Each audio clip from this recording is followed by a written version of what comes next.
Всем привет! Сегодня готовим вот такую вкусную закуску или салат, называется морковный таратор. Как его готовят в Турции. Сначала нужно очистить морковь и натереть на крупной терке.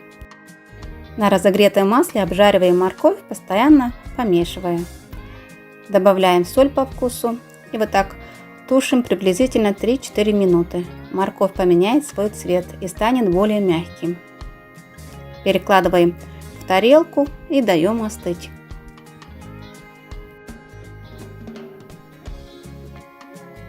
Морковь у нас остыла, выдавливаем чеснок, добавляем натуральный йогурт, вот такой густой, называется в Турции сюзмя, можно взять сметану, соль по вкусу и все хорошо перемешиваем. Такая закусочка получается очень вкусная, рекомендую попробовать. Если понравился вам рецепт, ставьте, пожалуйста, лайк, пишите комментарии и не забудьте подписываться на мой канал.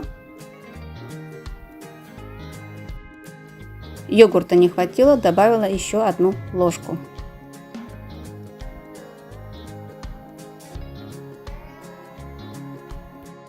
Перекладываем в тарелку, сверху украшаем, кладем грецкие орехи и подаем к столу.